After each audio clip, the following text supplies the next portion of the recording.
الحمد لله رب العالمين والصلاة والسلام على سيد الأنبياء والمرسلين وعلى آله وأصحابه وأهل بيته وذرياته أجمعين والعاقبة للمتقين. قال الله تبارك وتعالى في كلامه المجيد والفرقان الحميد: بسم الله الرحمن الرحيم. لا تجد قوما يؤمنون بالله واليوم الآخر يوادون من حاد الله ورسوله ولو كانوا آباؤهم أو أبناؤهم أو إخوانهم أو عشيرتهم أولئك كتب في قلوبهم الإيمان وأيدهم بروح منه يدخلهم جنات تجري من تحتها الأنهار خالدين فيها ورضي الله عنهم ورضوا عنه أولئك حزب الله ألا إن حزب الله هم المفلحون. صدق الله العظيم وصدق رسوله النبي الكريم. مولاي صل وسلم دائما أبدا على حبيبك خیر الخلق کلہم.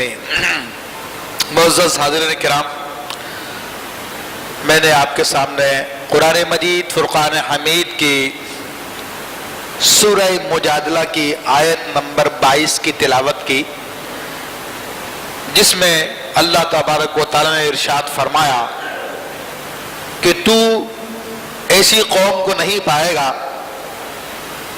کہ جو اللہ پر بھی ایمان رکھتے ہوں، قیامت کے دن پہ بھی ایمان رکھتے ہو،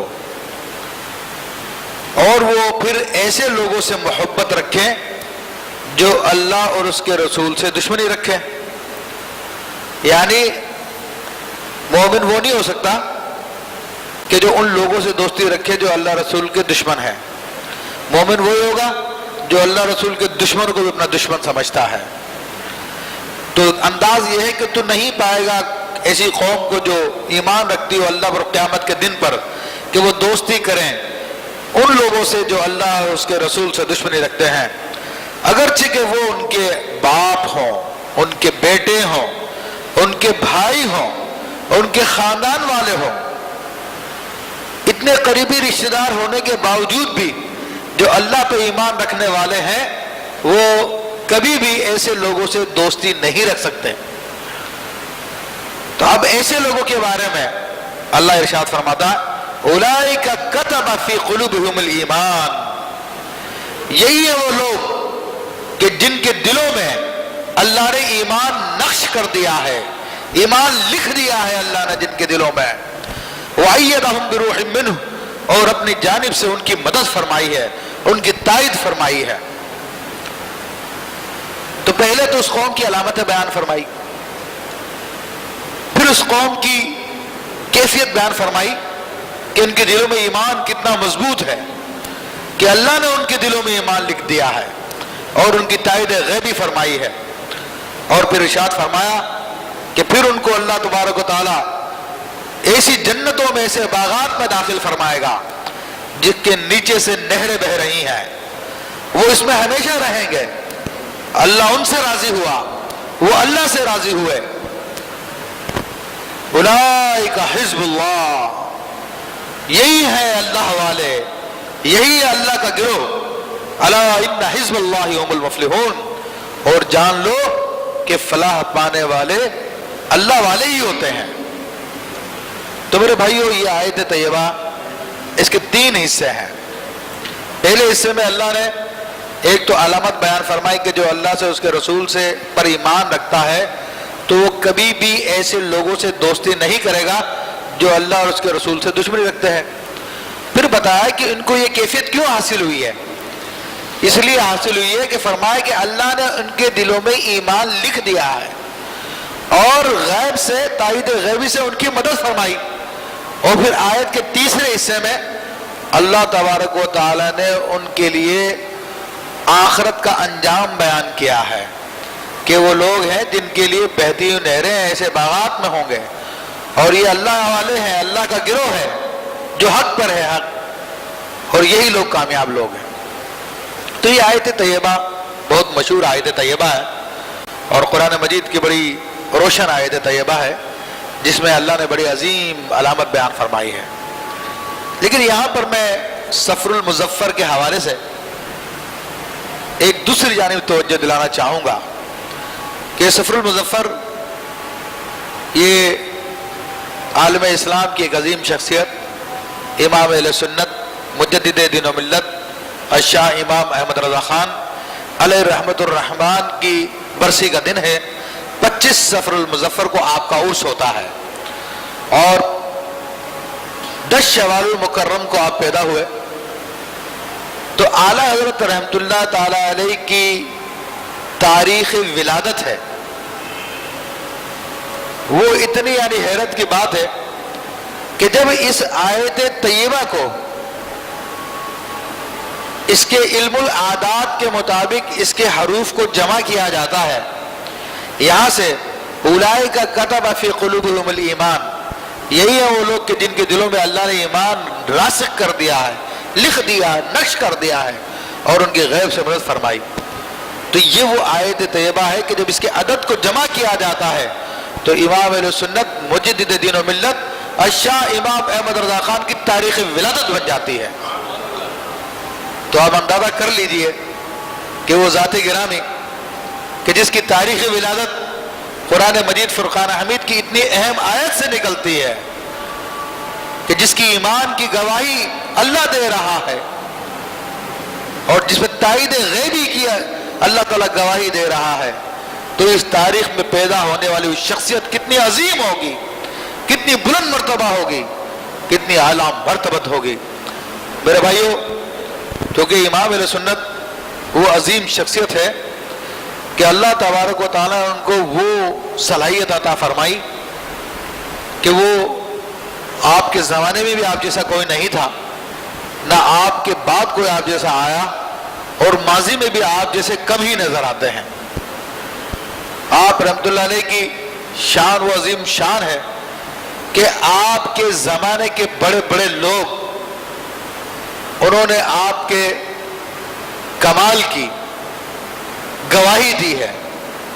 ڈاکٹر اقبال نے یہ تک کہا کہ آپ کے مزاج میں اگر سختی نہ ہوتی تو آپ اپنے زمانے کے امام ابو حنیفہ ثانی ہیں، اور وہ لوگ جن سے عقیدے میں آپ کا اختلاف تھا، دار الندوہ والے، ندوۃ العلوم والے، ان لوگوں نے جب ہندوستان کے فقہا کی فہرست بنائی کہ ہندوستان میں کون کون سے بڑے بڑے فقہا گزرے ہیں، تو ان فہرست میں جو سب سے پہلا نام تھا وہ امام اہل سنت فاضل بریلوی رحمت اللہ علیہ کا نام ہے۔ آپ رحمت اللہ علیہ کی شخصیت وہ شخصیت ہے کہ جن کے بارے میں عرب و عجم کے علماء نے یہ گواہی دی کہ آپ اس صدی کے مجدد ہیں، اس صدی کے 14ویں صدی کے مجدد ہیں۔ اور مجدد کیا ہوتا ہے؟ مجدد ایک بڑا اعلیٰ رتبہ ہوتا ہے جس کی بشارت رسول اللہ صلی اللہ تعالی علیہ وسلم نے اپنی احادیث طیبہ میں دی۔ ابو داؤد شریف کی حدیث ہے کہ نبی کریم صلی اللہ تعالی علیہ وآلہ وسلم نے ارشاد فرمایا، ان اللہ سیبعث لہذه الامت علی راس میت کل سنۃ من یجدد لها امر دینہا، کہ اللہ تبارک و تعالی اس امت کے لیے ہر 100 سال پر ایک شخصیت کو بھیجے گا جو اس دین کے کاموں کی تجدید کر دے گی، جو اس دین کی تعلیمات کو زندہ کر دے گی، کیونکہ نبی علیہ الصلوۃ والسلام کے بعد نبوت کا دروازہ بند ہو چکا ہے۔ اب کوئی نبوت کوئی نبی قیامت تک نہیں آ سکتا، کسی طرح سے جائز نہیں ہے کسی نبی کا آنا، کوئی اس میں جائز مانے تو وہ دین سے خارج ہے۔ تو اب جو نبی علیہ الصلوۃ والسلام کی نیابت کا کام ہے، آپ کی وراثت ہے، وہ ان علماء کے پاس ہے، اور ان علماء میں بھی خاص علماء وہ ہیں جو ہر صدی کے اختتام پر ظاہر ہوتے ہیں اور دین کی بھلائی ہوئی تعلیمات کو پھر سے زندہ کر دیتے ہیں، اسلام کا عظیم دفاع کرتے ہیں۔ تو امام اہل سنت وہ عظیم الشان شخصیت ہے کہ آپ کے زمانے کے عرب علماء نے بھی، عجم کے علماء نے بھی آپ کی مجددیت کو تسلیم کیا اور آپ کے علم و فن کی گواہی دی، آپ کی ولایت کی گواہیاں دی ہیں۔ تو میرے بھائیو، یہ وہ عظیم الشان شخصیت ہے کہ جن کی تاریخ ولادت یہ سورہ مجادلہ کی آیت نمبر 20 کا جو قلب ہے، جو درمیان ہے، اس آیت طیبہ سے نکلتا ہے کہ اللہ نے ان کے دلوں میں ایمان راسخ کر دیا ہے، ایمان لکھ دیا ہے اور ان کی غیب سے مدد فرمائی ہے۔ اگر یہ جو میں نے بات بیان کی ہے، اگر ہم امام اہل سنت فاضل بریلوی رحمۃ اللہ علیہ کی زندگی کو دیکھیں تو حرف بحرف اس آیت طیبہ کی مصداق نظر آتی ہے۔ یہ وہ قوم ہے کہ جن کے دلوں میں اللہ نے ایمان نقش کر دیا ہے۔ امام اہل سنت فاضل بریلوی رحمۃ اللہ تعالیٰ علیہ کی ایمان کی حالت کیا ہوگی، ہم اس کا کیا اندازہ کر سکتے ہیں۔ آپ ان کے بچپن کو دیکھ لیجئے کہ اگر آپ ان کے بچپن کو دیکھنے جائیں گے تو اس بچپن بھی آپ کا اس آیت طیبہ کے مصداق ہے۔ آپ اندازہ کر لیجئے کہ آپ رحمت اللہ تعالیٰ علیہ کی عمر 5-6 سال کی ہے۔ حضرت علامہ ظفر الدین بہاری رحمت اللہ تعالیٰ علیہ حیات اعلیٰ حضرت میں لکھتے ہیں کہ آپ فرماتے ہیں کہ 5-6 سال کی میری عمر تھی تو اس وقت میں مسجد کے دروازے پہ کھڑا ہوا تھا۔ 5-6 سال کا بچہ ہوتا ہے تو کہا میں نے لمبا کرتا پہنا ہوا تھا، نیچے سے کچھ بھی نہیں پہنا ہوا تھا، بچہ ہوتا ہے۔ تو اتفاقی بات ہے کہ مسجد کے سامنے سے آوارہ عورتیں گزریں جو بے پردہ قسم کی عورتیں تھیں، تو آپ کے والد و ماجد بڑے عظیم عالم دین گزرے ہیں، مولانا نقی علی خان رحمۃ اللہ علیہ، آپ کا گھرانہ ایک علمی گھرانہ ہے۔ آپ کے دادا مولانا رضا علی خان رحمۃ اللہ تعالیٰ علیہ بڑے پائے کے اولیاء کرام میں سے گزرے ہیں، تو وہ دینی گھرانے میں پیدا ہوئے، تو تربیت کا کیا عالم ہے کہ جب ان بے پردہ عورتوں کو دیکھا تو شرم کے مارے نے اپنے کرتے کو اٹھایا اور اپنے آنکھوں پہ لگا لیا، اپنی آنکھیں بند کر لی۔ تو اس پر ایک آوارہ عورت نے جب یہ دیکھا یہ بچے نے کیا حرکت کی ہے تو اس نے چڑھ کر کہا، ارے چھوٹے میاں یہ تم نے کیا حرکت کی ہے کہ تم نے اپنے آنکھیں تو بند کر لی اور جو چھپانے کی جگہ سطر اس کو کھول دیا۔ ظاہر سی بات ہے جو کرتا اٹھائیں گے نیچے کچھ بھی نہیں ہوگا تو نیچے کیسا نظر آئے گا، جو چھپانے کی جگہ وہ کھل گئی۔ تو آپ رحمت اللہ علیہ پر سلام ہو کہ وہ بچپن کا عالم ہے اور اللہ نے کتنی سمجھ عطا فرمائی ہے۔ آپ اندازہ کر لیجئے، جواب سن لیجئے۔ آپ رحمت اللہ علیہ ارشاد فرماتے ہیں کہ پہلے نظر بہکتی ہے، جب نظر بہکتی ہے تو سطر بہکتا ہے، تو جب نظر ہی کو روک لیا جائے گا تو سطر بھی نہیں بہکے گا۔ یہ جواب سن کر وہ آوارہ عورتیں چلی گئیں۔ اب 5-6 سال کی عمر ہے، آپ اندازہ کر لیجیے کہ اللہ نے کتنی سمجھ عطا فرمائی ہے، کیسا مقام عطا فرمایا آپ کو۔ آپ رحمت اللہ تعالیٰ علیہ کی روزہ کشائی ہوئی، بہت مشہور واقعہ ہے آپ کا۔ بریلی شریف میں آپ محلہ جسولی میں پیدا ہوئے اور یہ بریلی شریف کا علاقہ سردیوں میں سخت سرد ہوتا اور گرمیوں میں سخت گرم ہوتا اور شدت کی گرمی ہوتی ہے۔ تو گرمیوں کے مہینے میں رمضان تھے اور آپ کی روزہ کشائی تھی اور عمر اس وقت یہی ہوگی 5-6 سال کی۔ جب سخت دھوپ پڑ رہی تھی تو گھر میں شام کے افطاری کے لیے کھانے وانے تیار کیے ہوئے تھے، مختلف انواع اقسام کے کھانے کمرے میں تیار کر کے رکھے جا رہے تھے۔ تو آپ کے والد ماجد نے کہا کہ یہ بچہ ہے، چھوٹا ہے، شوق میں اس نے روزہ رکھ لیا، اس کی روزہ کشائی ہے۔ ہاتھ پکڑا، ہاتھ پکڑ کے کمرے میں لے گئے اور دروازہ بند کر دیا۔ کہا بیٹا تمہیں بھوک لگ رہی ہے کچھ کھا لو۔ کہا ابا جان میرا تو روزہ ہے۔ کہا بچوں کا روزہ تو ایسا ہی ہوتا ہے بیٹا، بچوں کا روزہ تو ایسا ہی ہوتا ہے، کوئی بھی نہیں دیکھ رہا، دروازہ میں نے بند کر دیا ہے۔ تو بچے کا جواب سنیے، سلام اس بچے پر، وہ فرماتے ہیں کہ ابا جان جس کے لیے روزہ رکھا ہے وہ تو دیکھ رہا ہے نا۔ تو آپ کی آنکھوں میں آنسو آ گئے محبت کے مارے کہ اللہ نے کیسا بچہ عطا فرمایا۔ یہ آپ کا یہ اولئک الذین کتب فی قلوبہم الایمان، یہ وہ لوگ ہیں کہ جن کے دلوں میں اللہ نے ایمان نقش فرما دیا ہے۔ کیسا نقش فرما دیا ہے آپ اندازہ کر لیجئے۔ 4 سال 4 ماہ غالباً 4 دن اسی عمر میں آپ کی رسم بسم اللہ ہوئی، جس میں بچوں کو باقاعدہ استاد قاعدے کی ابتدا کرواتا ہے۔ تو آپ کے گھر میں تقریب ہوئی، مہمان جمع تھے، دادا میاں بھی موجود تھے آپ کے جو عظیم ولی گزرے ہیں، والد صاحب بھی موجود ہیں، دیگر مہمان بھی موجود ہیں۔ استاد نے پڑھایا، کہو بیٹا الف، آپ نے کہا الف، با تا سا، سارے حروف تہجی پڑھا دیے۔ پھر فرمایا کہ کہو لام الف، اب چونکہ مرکب حرف آتا آخر میں، تو کہا کہ لام الف کہو، تو آپ خاموش ہو گئے۔ استاد کہنے کہو بیٹا لام الف، لام الف لا ہوتا ہے، تو آپ خاموش۔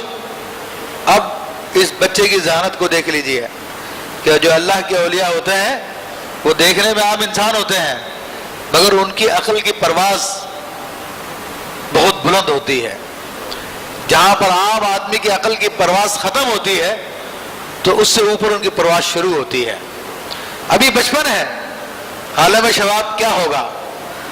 بچپن میں یہ عالم دیکھی ہے، وہ بات پوچھ رہے ہیں جو آج ہمارا 60 سال کے آدمی کے ذہن میں بھی نہیں آتی ہے۔ دادا نے دیکھا کہ بچہ استاد کے چہرے کو دیکھ رہا، دادا سمجھ گئے کہ بچے کے ذہن میں کیا بات ہے، کہ وہ ولی تھے اللہ کے، وہ فراست مومنہ نہ تھی، پہچان لیا بچہ کیوں نہیں بول رہا آگے۔ کہا بیٹا کیا ہوا؟ آپ نے خود نے فرمایا بیٹا تمہارے ذہن میں شاید یہ بات آئی ہے کہ ابھی حروف مفردات پڑھے جا رہے ہیں، یعنی سنگل ورڈز، الف الگ سے، با الگ سے، تا الگ سے، سا الگ سے، ہر حرف الگ الگ پڑھایا جا رہا ہے۔ جب یہ حروف مفردات کہلاتے ہیں، جب یہ حروف مفردات ہے تو اس میں ایک مرکب حرف کیسے آ گیا لام الف؟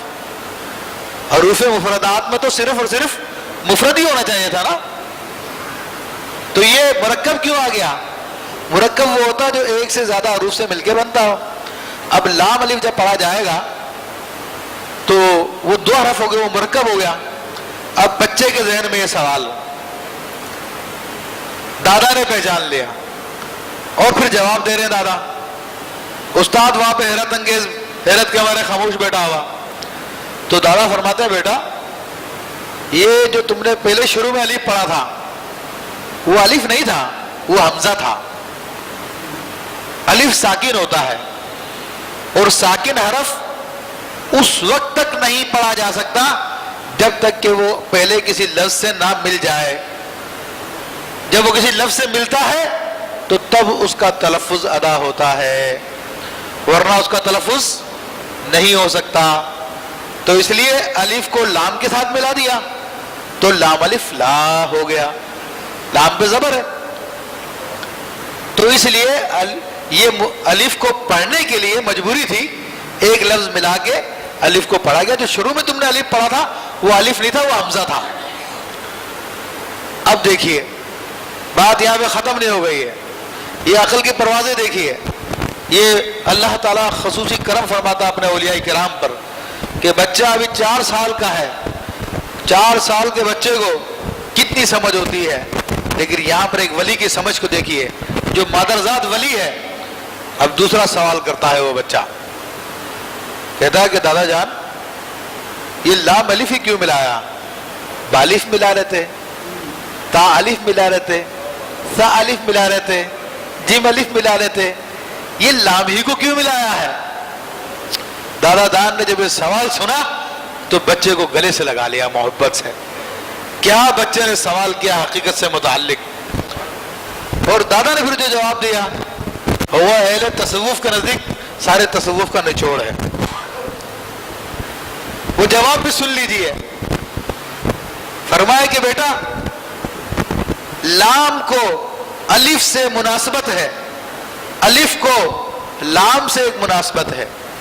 وہ مناسبت کیا ہے؟ فرمائے کہ لام کے قلب میں الف ہے اور الف کے قلب میں لام ہے۔ کیا مطلب؟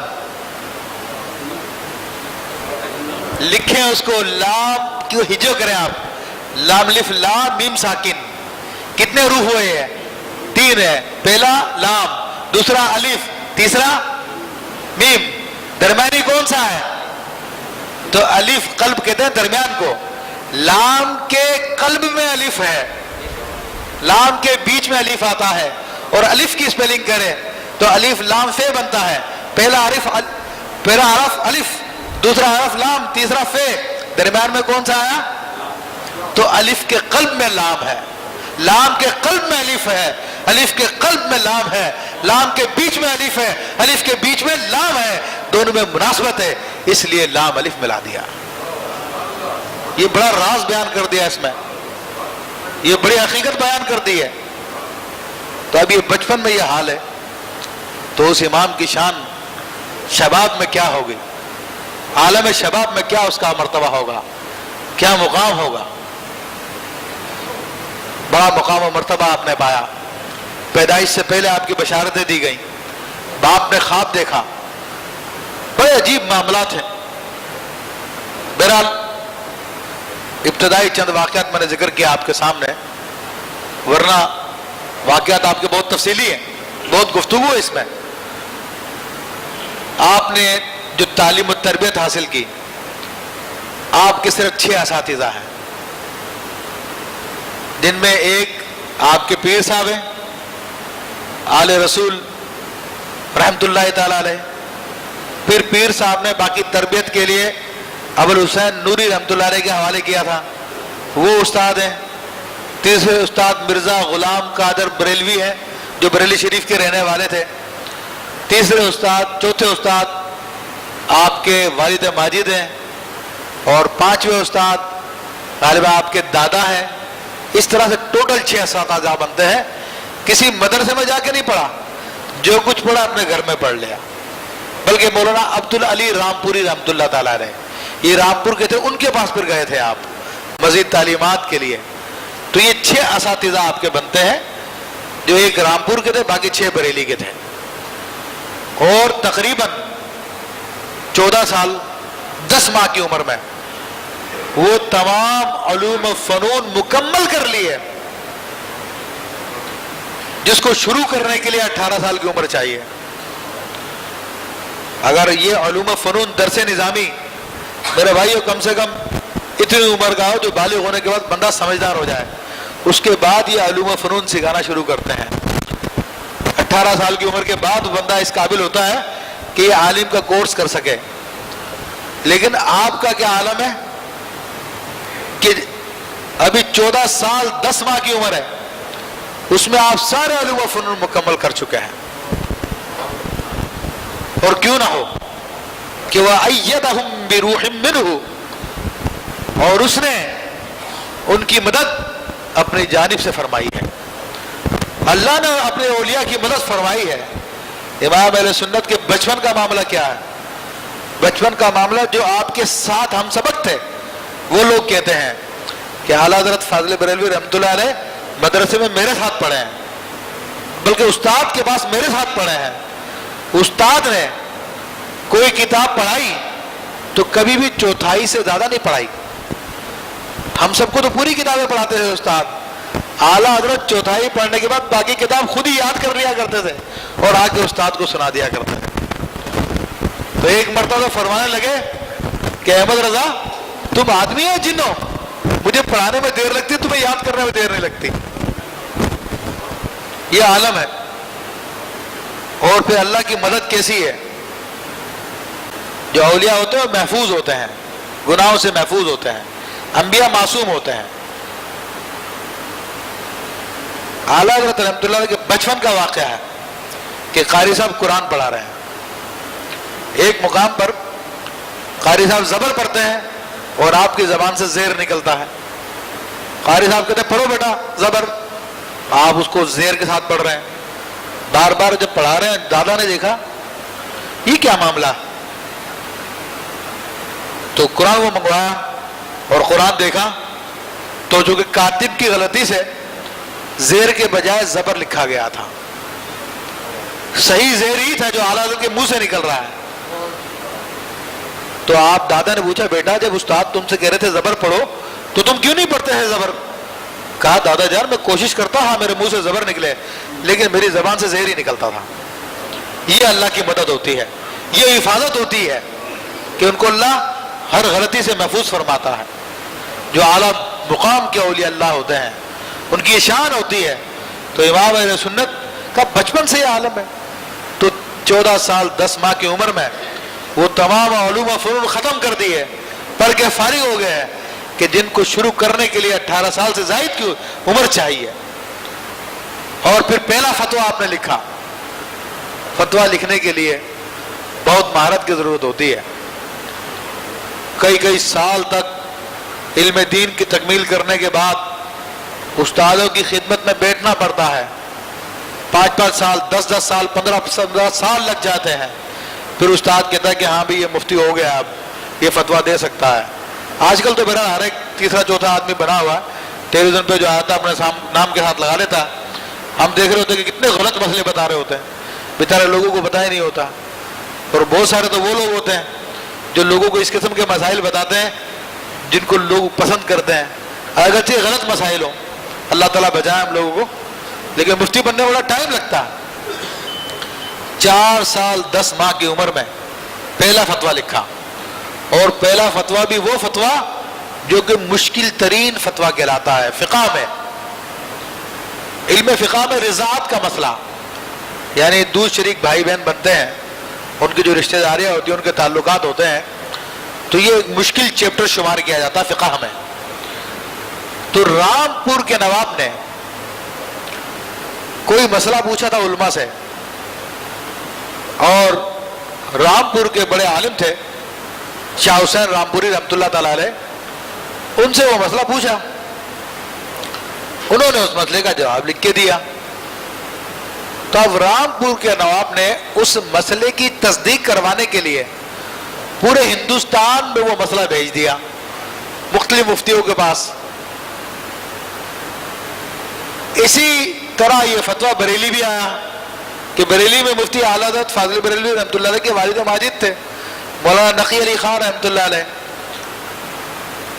تو اب وہ فتویٰ لے کر آئے اور کہا کہ جناب یہ فتوے کی تصدیق کروانی ہمیں، پورے ہندوستان کے علماء کی تصدیقات اس پہ موجود ہیں، اور کچھ تصدیقیں ساتھ بھی تھی۔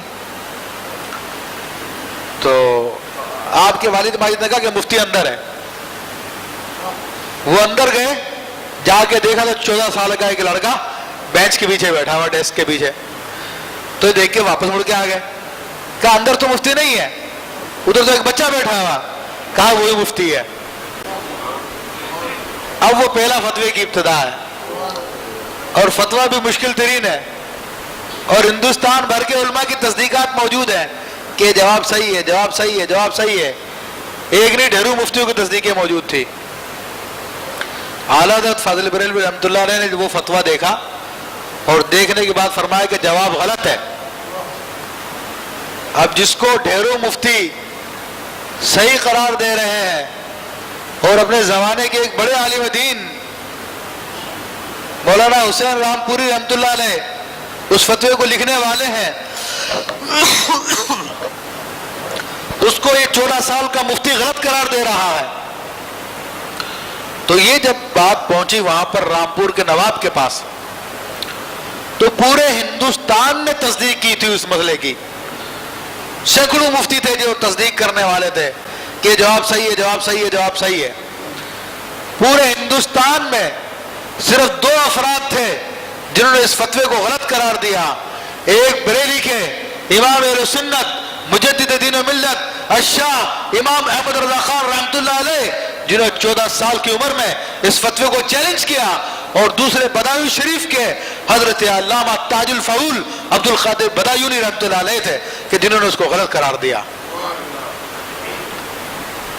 رامپور کے نواب کے پاس جب یہ بات پہنچی تو حضرت شاہ حسین رامپوری رحمۃ اللہ علیہ وہاں تشریف تھے، بڑے بزرگ تھے، لیکن انسان سے غلطیاں ہوتی ہے۔ جب ان کو بلا کے پوچھا حضرت پورا ہندوستان آپ کے فتوے کو درست قرار دے رہا ہے، صرف یہ 2 جگہوں سے آپ کے فتوے کو غلط قرار دیا گیا، یہ کیا معاملہ صحیح؟ تو وہ چونکہ بزرگ تھے وہ بھی، انہوں نے فرمایا کہ کہ ان دونوں نے یہ بات بالکل درست کہی ہے جو اعتراض کیا ہے، جو فتوے کو غلط قرار دیا ہے، ان دونوں کی بات صحیح ہے۔ تو نواب نے کہا کہ پورا ہندوستان آپ کی تصدیق پھر کیوں کر دی؟ اس نے کہا لوگوں نے میرا نام دیکھا کہ یہ حسین رامپوری نے لکھا تو صحیح لکھا ہوگا، انہوں نے میرا نام نہیں میرا فتویٰ دیکھا تو غلط تھا تو انہوں نے غلط قرار دے دیا۔ تو یہ بھی بزرگوں کی شان ہوتی ہے کہ غلطی ہو جائے تو اس کو قبول کر لیتے ہیں، اگڑتے نہیں ہیں کہ نہیں میں غلط نہیں کر سکتا، اگڑتے نہیں ہیں۔ یہ بھی ولایت کی شان ہے، یہ اللہ کے نیک بندوں کی شان ہے۔ تو یہ 14 سال کی عمر میں پہلا فتویٰ آپ کا تھا، تو یہ بچپن کا آپ کا معاملہ ہے، جوانی میں کیا معاملہ ہے، بڑھاپے میں کیا معاملہ ہے۔ اللہ کی قدرت کا شاہکار امام احمد رضا فاضل بریلوی رحمۃ اللہ علیہ، حجت اللہ فی الارض، زمین پر اللہ تبارک و تعالیٰ کی دلیل ہے، اللہ تعالیٰ کی نشانی ہے۔ انشاءاللہ تبارک و تعالیٰ آئندہ جمعہ میں بھی میں نے ارادہ یہ کیا کہ آپ کی شخصیت کا کچھ تعارف پیش کروں، کیونکہ وہ عظیم الشان شخصیت ہے جس سے پوری دنیا فیض حاصل کر رہی تھی اور اب بھی کر رہی ہے۔ آپ کو معلوم ہے یہ آپ کی جو بولٹن مارکیٹ میں مسجد ہے، مین مسجد کون سی کہلاتی ہے؟ میمن مسجد۔ یہ اعلیٰ حضرت فاضلی بریلوی رحمۃ اللہ علیہ کے پاس پوری دنیا سے فتوے آیا کرتے تھے، استفتاء آتے تھے، لوگ سوال پوچھتے تھے۔ تو یہ اس زمانے میں کراچی سے ایک فتویٰ گیا تھا، استفتاء گیا تھا، اور کہا کہ حضرت یہاں پر قبرستان ہے اور قبرستان کے اوپر ہم مسجد بنانا چاہتے ہیں، تو کس طرح بنائی جا سکتی ہے؟ تو اعلیٰ حضرت فاضل بریلوی رحمۃ اللہ علیہ نے اس زمانے میں بریلی سے ان کو خط لکھ کے جواب بھیجا تھا کہ تم اگر وہاں پہ بنانا چاہتے ہو تو اس طرح سے پلر قائم کرو اور اس کے اوپر جو ہے پھر چھت ڈالو۔ تو آج یہ میمن مسجد اسی طرح سے بنی ہوئی ہے، یہ اعلیٰ حضرت کا فتویٰ ہی ہے جس کی وجہ سے یہ میمن مسجد ہے آج کی۔ تو بہرحال بہت سارا آپ کے فتاوی، بہت سارے کمالات ہیں۔ تو انشاءاللہ آئندہ جمعہ میں بھی میں نے ارادہ کیا سفر المظفر میں آپ کا ذکر خیر کیا جائے کہ بزرگان دین فرماتے ہیں تنزل الرحمت عند ذکر الصالحین، کہ جب صالحین کا ذکر کیا جاتا ہے تو اللہ کی رحمت چھما چھم برستی ہے۔ اللہ تبارک و تعالیٰ اس رحمت میں سے ہمیں بھی عطا فرمائے۔ وآخر دعوانا ان الحمد للہ رب العالمین۔